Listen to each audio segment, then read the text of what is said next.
Hi guys, this is Miss Lucy with the Roanoke Public Libraries in Roanoke, Virginia, and I grabbed some of my kids' favorite stuffies, and I'm going to read to you the story of Corduroy, written by Don Freeman.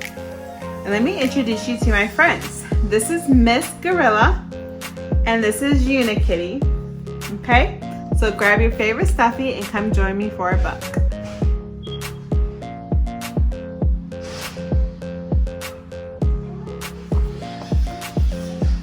Corduroy is a bear who once lived in the toy department of a big store.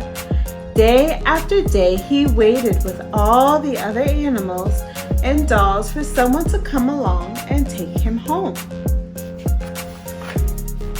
The store was always filled with shoppers buying all sorts of things, but no one ever seemed to want a small bear in green overalls. Then one morning, a little girl stopped and looked straight into Corduroy's bright eyes. "Oh, Mommy," she said, "look, there's that very bear I've always wanted." "Not today, dear," her mother sighed. "I spent too much money already. Besides, he doesn't look new. He's lost the button to one of his shoulder straps."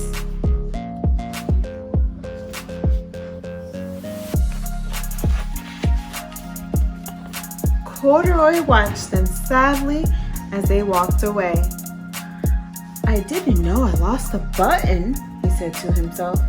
"Tonight I will go and see if I can find it." Late that evening, when all the shoppers had gone and the doors were shut and locked, Corduroy climbed carefully down from his shelf and began searching everywhere on the floor for his lost button.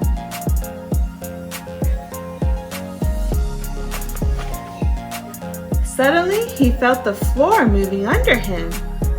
Quite by accident, he had stepped onto an escalator and up he went. Could this be a mountain? He wondered. "I think I've always wanted to climb a mountain." He stepped off the escalator as he reached the next floor, and there, before his eyes, was a most amazing sight. Tables and chairs and lamps and sofas and rows of beds. "This must be a palace," Corduroy gasped. "I guess I've always wanted to live in a palace." He wandered around admiring the furniture. "This must be a bed," he said. "I've always wanted to sleep in a bed." And up he crawled onto a large, thick mattress. All at once he saw something small and round. "Why, here's my button!" he cried, and he tried to pick it up. But like all the other buttons on the mattress, it was tied down tight. He yanked and pulled with both paws until pop! Off came the button, and off the mattress Corduroy toppled, bang, into a tall floor lamp. Over it fell with a crash. Corduroy didn't know it, but there was someone else awake in the store. The night watchman was going his rounds on the floor above.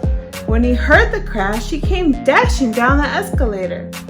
"Now who in the world did that?" he exclaimed. "Somebody must be hiding around here."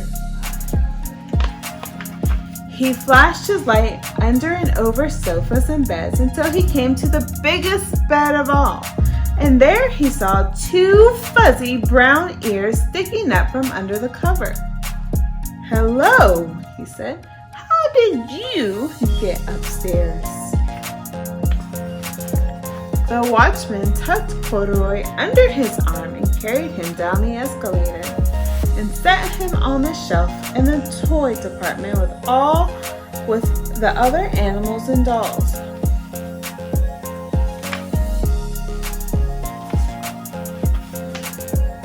Corduroy was just waking up when the first customers came into the store in the morning.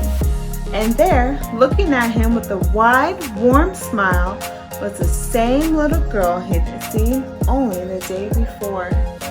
"I'm Lisa," she said, "and you're going to be my very own bear.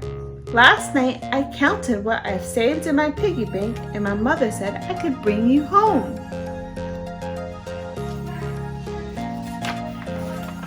"Shall I put him in a box for you?" the sales lady asked.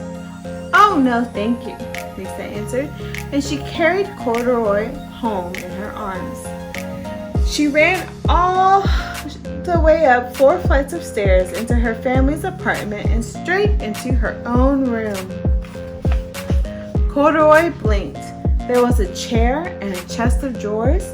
Alongside a girl-sized bed stood a little bed, just the right size for him. The room was small, nothing like that enormous palace in the department store. "This must be home," he said. "I know I've always wanted a home." Lisa sat down with Corduroy on her lap and began to sew a button on his overalls. "I like you the way you are," she said, "but you'll be more comfortable with the shoulder strap fastened." "You must be a friend," said Corduroy. "I've always wanted a friend." "Me too," said Lisa, and gave him a big hug. The end.